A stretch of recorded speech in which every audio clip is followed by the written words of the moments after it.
कई करोड़ की धोखाधड़ी करने वाले आखिरकार असम पुलिस की पकड़ में आ ही गए। शानदार जिंदगी जीने वाला फूकन लोगों को सिर्फ 60 दिनों में 30% ब्याज का लालच देकर फंसाता था। और गुवाहाटी से नकुल राभा के साथ रत्नदीप चौधरी की रिपोर्ट, एनडीटीवी इंडिया। यह कहानी आसाम से शुरू होता है, डिब्रूगढ़ डिस्ट्रिक्ट से। यह कहानी उस लड़का का है कि जिस उम्र में हमेशा पढ़ाई को फोकस करते हैं, लेकिन ये जो लड़का था ये अपने पढ़ाई से हटकर कुछ अलग करने पे लगा हुआ था। नाम तो इसका बिंसल है, उम्र 22 साल, लेकिन कारनामा इतना बड़ा कि आप सोचने भी मजबूर हो जाएंगे। उम्र 22 साल, लेकिन इसने घोटाला किया 22,000 करोड़ का। ये न्यूज सुनकर आसाम के सीएम भी हैरान हो गए। ये न्यूज इतना बड़ा था कि पूरी हिंदुस्तान में फैल गया। लेकिन यहां पर बात यह नहीं है कि इस लड़का ने 22,000 करोड़ का स्कैम यानी कि घोटाला किया। ऐसे इन्वेस्टरों का पैसा यहां लगा था जो हाई एजुकेशन थे और अच्छा फंड को मैनेज करते थे, और ऐसे लोगों का पैसा भी यहां पर लगा हुआ था जो लोग सेविंग्स और जो मेहनत का, सालों का मेहनत का पैसा उनके पास जो इकट्ठा था यानी कि सेविंग्स था, वो सब लगा दिया था उस पे। और इन सभी का पैसा लेकर इसने बहुत बड़ा घोटाला किया। तो पूरी आसाम में इसने 22,000 करोड़ का घोटाला किया। चलिए इस वीडियो को समझते हैं, इसने कैसे किया, कहां से किया, पूरे देश का पैसा लूट लिया। चलिए वीडियो को स्टार्ट करते हैं, समझते हैं एक एक चीज को। हेलो गाइस, तो कैसे हैं आप सब? आप सभी का स्वागत है द गीगा ट्रेडर चैनल पर। दोस्तों, अगर चैनल में पहली बार आए तो प्लीज सब्सक्राइब कर लीजिए। मैं यहाँ पर ट्रेडिंग से रिलेटेड कंटेंट बनाता रहता हूँ। चलिए वीडियो को शुरू करते हैं, समझते हैं हर एक चीज को। यह कहानी स्टार्ट होता है आसाम के डिब्रूगढ़ डिस्ट्रिक्ट से, और यहां से शुरू होता है इसका कारनामा।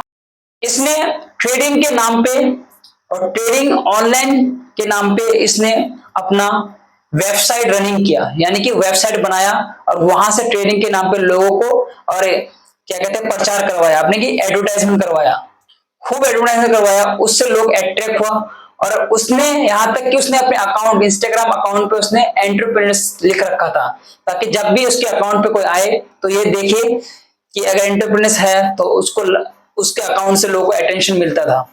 ठीक है, लोग उसको देखकर उनको लगता था कि ये बहुत अच्छा काम कर रहा है, उनकी प्रोफाइल को कोई फेक प्रोफाइल नहीं कह सकता था। फिर उसने एक वेबसाइट बना के ऑनलाइन ट्रेडिंग के नाम पर उसने लोगों को एडवर्टाइजमेंट करवाया। ठीक है, उस महीने तक एडवर्टाइजमेंट करने के बाद उनको धीरे धीरे अटेंशन मिलने लगा, किससे? लोगों से। ठीक है, फिर इसने क्या किया, अलग अलग नाम के अलग अलग कंपनी में उसने क्या किया, रजिस्टर करने लग गया अपने नाम से। जैसे कि फार्मासिस्ट कंपनीज हो गया, कॉर्पोरेशन कंपनी हो गया, कंस्ट्रक्शन कंपनी हो गया, इन सब में इसने रजिस्टर करना स्टार्ट कर दिया। ठीक है, और इन सबको देखकर पब्लिक, इन सबको, इनके प्रोफाइल को देखकर, इनके वेबसाइट की रनिंग को देखकर उनसे अट्रैक्ट होने लगे, उसको धीरे धीरे अटेंशन मिलने लगे, यानी कि सोर्स मिलने लगे। तो फिर एक टाइम ऐसा आया, उसने अब क्या किया, उस कंपनी के नाम पर क्या कि लोगों से पैसा मांगना शुरू कर दिया, और लोगों से झूठा वादा, यानी कि ये वादा किया कि मैं तुम्हें 60 डेज यानी कि 60 दिन में पैसा डबल करके दूंगा, यानी कि 30% रिटर्न के हिसाब से मैं आपको हर महीना देता रहूंगा, आपके वैल्यू के हिसाब से। ये बात सुनकर शुरू में तो लोगों को कुछ अजीब लगने लगा, लेकिन फिर भी इस बात को कोई ज्यादा गहराई तक लिया नहीं। लेकिन कहानी यहां पर यह शुरू होता है कि कुछ लोग तो यहां पर इन्वेस्ट करने के लिए आ जाते हैं। ठीक है, उनको पैसे दे देते हैं एज अ इन्वेस्टर, जो बहुत अच्छा खासा एजुकेशन वाले होते हैं, अच्छा फंड को मैनेज करते हैं ट्रेडिंग के नाम पर। तो उसने इनको फंड दे देते हैं और बोलते हैं कि 60 डेज में 30% रिटर्न के हिसाब से मैं आपको दूंगा। फिर वो क्या करता है, इन्वेस्टर से पैसा ले लेता है, यानी कोई इन्वेस्टर था वो उसको 20 लाख, कोई इन्वेस्टर था 50 लाख, कोई इन्वेस्टर था 10 लाख, कोई 1 करोड़, ऐसे करके इन्वेस्टरों से वो पैसा लेता रहता था। ठीक है, जैसे जैसे कस्टमर, यानी कि जैसे जैसे उसके पास इन्वेस्टर आता रहता था, उससे वो पैसा लेके अपना काम को दिखाता था कि मैं इस कंपनी का ये काम करता हूँ, उस कंपनी का ये काम करता हूँ। ठीक है, मतलब कि ऐसा उसने सिस्टम को बना रखा था, कोई उसको कह नहीं सकता कि ये सब फेक है, ये ऐसा कुछ भी कोई काम करता ही नहीं है। लेकिन उसने उसी का पैसा को लेकर अगले 2 महीने बाद उसको उसके पैसा का 30% रिटर्न दे देता। यानी कि वो जो पैसा इन्वेस्टर से लिया होता है उसी पैसा का 30 अपना जो डेट होता है 60 डेज का, वो खत्म होने के बाद उसको 30% के रिटर्न के हिसाब से उनको पैसा दे देता है। और इससे ये इन्वेस्टर को लगता है कि हमको तो पहला 30% का रिटर्न मिल गया, ठीक है, फिर अगला महीना को दे देता है। ऐसे करके हर 60 डेज बाद हमको 30% के हिसाब से 2-3 बार दे देते हैं। लोगों को इससे क्या लगता है कि हाँ ये बंदा अच्छा है, ये काम अच्छा कर रहा है, हमको अपने पैसे के हिसाब से हमको रिटर्न मिल रहा है, ये कोई फेक नहीं है, ठीक है। पहले उनका भरोसा जीता, प्यार जीता, दिल जीता, सब चीज जीतने के बाद उनको भी एक तरह से उनको इतना भरोसा हो गया कि वो क्या क्या मार्केट में जाके और भी दोस्तों को बताया। यानी कि अगर मैं किसी भी कंपनी में इन्वेस्ट करूंगा, मुझे अगर वहां से अगर प्रॉफिट होगा तो मैं भी कहूंगा ना अपने दोस्त यार को कि भाई ये कंपनी है, मैं आपसे इतना रिटर्न मुझे मिलता है, आप भी लगाओ। तो ऐसे करते करते और लोग उससे जुड़ने लगे, ठीक है, जुड़ने लगे। और वो लोग से क्या किया, वो लड़का जो बिन्सन नाम का जो लड़का था उनसे वो पैसा लेता रहा, ठीक है। यहां तक तो कहानी बिल्कुल ठीक चल रहा था, कोई दिक्कत नहीं, प्लानिंग के हिसाब से चल रहा था, कंटिन्यूअसली चलता रहा 1 साल 2 साल, ठीक है। अब क्या हुआ कि जब पुराने कस्टमर यानी पुराने इन्वेस्टर जो थे उनको पैसा मिलना अचानक से बंद हो जाता है। ट्विस्ट, कहानी में बहुत बड़ी ट्विस्ट आ गया कि अचानक से पुराने इन्वेस्टरों को पैसा आना बंद हो जाता है और नए इन्वेस्टरों को से पैसा लिया जाता है। तो जब अचानक से अगर किसी को पैसा मिलना बंद हो जाएगा, ठीक है, तो क्या परेशान हो जाएगा, उसको ढूंढने लगेगा, समझने लगेगा क्या हुआ क्या नहीं हुआ, कैसे हुआ, ठीक है। तो ऐसे करते करते चलता रहा, लेकिन यहाँ पर इसी तरह इसने लोगों से पैसा लेता रहा और अपनी पूरी जर्नी को दिखाया। कभी वो थाईलैंड टूर करता है, कभी वो सिंगापुर का टूर करता है, कभी वो दुबई का टूर करता है और लग्जरियस लाइफ दिखाता है, अच्छी घरे दिखाता है, कार दिखाते हैं उनको। लोगों को इससे और ज्यादा टेंशन मिलने लगता है, लोगों को लगता है कि ये बंदा बहुत ही ज्यादा जेन्युइन है और ये पैसा 60 डेज में डबल कर देता है।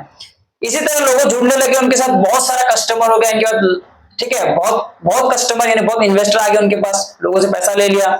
यहां तक कहानी बिल्कुल सेम चल रहा था और इसने अपनी बहन की शादी में 25 करोड़ रुपया खर्च किया। यहां तक बिल्कुल सही चल रहा था। अब क्या हुआ, अचानक से एक दिन पुराने इन्वेस्टर को पैसा मिलना बंद हो जाता है। तो क्या होता है, तो पुराने इन्वेस्टर जब पैसा मिलना बंद हो जाता है तो वो लोग परेशान हो जाते हैं, ठीक है। वो लोग परेशान होने पर समझते कि अचानक से पैसा मिलना बंद क्यों हो गया, ठीक है, आखिर क्या प्रॉब्लम हो गया। कांटेक्ट करने लगता है उनके टीम से, उनसे, बिंसल से, लेकिन किसी से कांटेक्ट नहीं होता है। वो समझ चुका था अब कि मेरा पोल धीरे धीरे खुल रहा है। पुराने इन्वेस्टर को पैसा देना बंद कर देता है और नए इन्वेस्टर उनसे पैसा मिलना बंद हो जाता है। अब इससे क्या होता है कि वो जिसको पैसा देना था वो उसको दे नहीं पाता, जिससे पैसा लेना था उससे ले नहीं पाता है। और उनके पास ऑलरेडी तो कोई काम था नहीं, क्योंकि वो ऐसा कोई काम करता था नहीं, उसके बाद पैसा खत्म हो रहा था। अब इसका पोल धीरे धीरे खुल रहा था, लेकिन अब ये सोचा कि मुझे अब यहां से जाना पड़ेगा, अब मुझे यहां रहना सेफ नहीं है। वो धीरे धीरे अपना बोरिया बिस्तर बांधते हैं और यहां से निकलने की सोच रहे होते हैं। इतना ही देर में उनके घर में आसाम पुलिस उसके गेट के पास खड़े हो जाते हैं और उनको गिरफ्तार कर लेते हैं। और पूछताछ में यह पता चलता है कि उनके साथ ये अकेला ही नहीं, इतना बड़ा जो घोटाला किया इसने 22,000 करोड़ का, ये अकेला ही नहीं किया, इनके साथ और 38 लोग जुड़े हुए थे। यानी कि इसके साथ पूरा टीम था और बड़े बड़े लोग भी थे इनके साथ जुड़े हुए, और इसने इस काम को ऐसे अंजाम दिया। आसाम के सीएम ने कहा कि आप सावधान रहिए। আৰু নটাৰী পাব্লিক কৰি যি আইন মতে তেওঁলোকে এনেকে ষ্টক বুকিঙৰ কাম কৰিব নোৱাৰে। ऐसे ऑनलाइन ट्रेडिंग, ऐसे ऑनलाइन गेम से आप सतर्क रहिए। पहले समझिए, किसी भी प्लेटफॉर्म में आप जाने से पहले उनके बारे में समझिए, सिस्टम को समझिए, क्या वर्क करता क्या नहीं है। हर चीज में पैसा डालने से पहले उनको डिटेल में समझिए। आपके साथ कभी ना कभी ऐसा काम या ऐसा स्कैम जरूर हुआ होगा। कमेंट सेक्शन में आप जरूर बताइएगा कि आपके साथ कितना बड़ा स्कैम हुआ है, ठीक है। तो दोस्तों ये था आसाम के डिब्रूगढ़ डिस्ट्रिक्ट से रहने वाला बिंसल नाम का लड़का, जो 22 साल उम्र था, इसने 22,000 करोड़ का इस घोटाला किया। तो इस पूरी वीडियो में पूरी केस स्टडी के अंदर समझाया मैंने आपको। इस वीडियो से हमें ये जानकारी मिलता है, ये समझ में आता है कि किसी भी कंपनी, किसी भी ऑनलाइन ट्रेडिंग प्लेटफॉर्म, किसी भी ऑनलाइन बेट में लगाने से पहले, किसी अपने पैसे को डालने से पहले हमें ये उसकी रिसर्च अच्छी तरह से कर लेना चाहिए। हमें समझ लेना चाहिए कि वो क्या काम करता है, कैसे वो होता है, क्या हमें सर्विस देता है मार्केट में। उसके बाद हमें डिसीजन लेना चाहिए वहां पर हम इन्वेस्ट करें कि नहीं करें। ऐसे ही वीडियो देखने के लिए मेरे चैनल को सब्सक्राइब कीजिए और मैं ट्रेडिंग से रिलेटेड कंटेंट लाता रहता हूँ। सतर्क रहिए, सावधान रहिए। मिलते हैं अगली मजेदार वीडियो के साथ। तब तक के लिए जय हिंद।